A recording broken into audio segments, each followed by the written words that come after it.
క్రీస్తునందున్న పరిశుద్ధులందరికీ ప్రభువైన క్రీస్తు నామంలో శుభాభివందనాలు. దేవుని ప్రేమ ఆధ్యాత్మిక కార్యక్రమానికి స్వాగతం.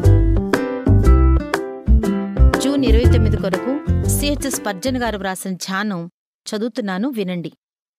నాకు మొర్రపెట్టుము, నేను నీకు ఉత్తరమిచ్చెదను, నీవు గ్రహింపలేని గొప్ప సంగతులను నీకు తెలియచేతును. ఇర్మియా 33వ అధ్యాయం 3వ వచనం. ప్రార్థించమని దేవుడు మనలను ప్రోత్సహిస్తున్నాడు. ఈ ప్రార్థన గూర్చి కొంతమంది తప్పుగా అర్థం చేసుకుని ప్రార్థన అనేది ప్రార్థించేవాని మనసుమీదే తప్ప దేవుని మీద ప్రభావం చూపించలేని ఒక మత కార్యక్రమం అని నిర్వచించారు. అయితే ప్రార్థన అంటే ఏమిటో వారికంటే మనకే బాగా తెలుసు. ఆ విశ్వాసఘాతకులు చెప్పేది పచ్చి అబద్ధమని మన అనుభవం ద్వారా 1000 సార్లు నిరూపించవచ్చు. జీవముగల దేవుడైన యెహోవా తన సేవకుని ప్రార్థనలకు ఖచ్చితంగా జవాబిస్తానని ఈ వాక్యంలో స్పష్టంగా వాగ్దానం చేస్తున్నాడు. ఆయన నామంలో ప్రార్థన చేసి చూద్దాం.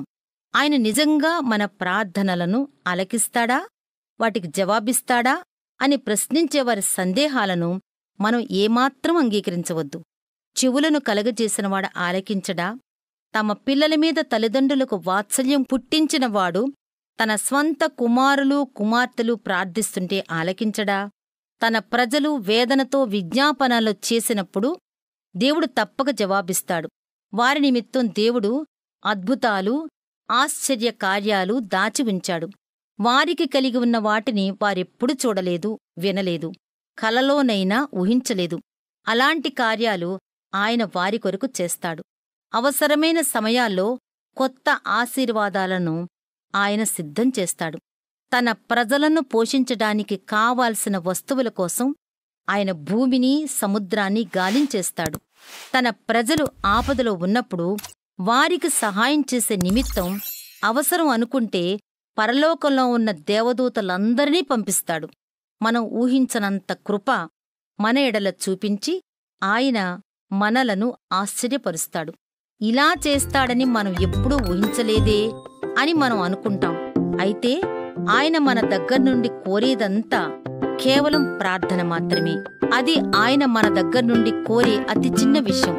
కాబట్టి వెంటనే సంతోషంగా ఆయనకు మన ప్రార్థనలను సమర్పిద్దాం.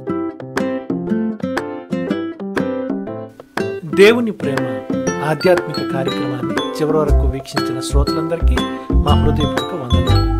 తిరిగి మరలా రేపటి ఉదయకాల సమయంలో కలుసుకుందాం. అంతవరకు సెలవు. May God bless you. దేవుడు మిమ్మల్ని అందరినీ దీవించును గాక.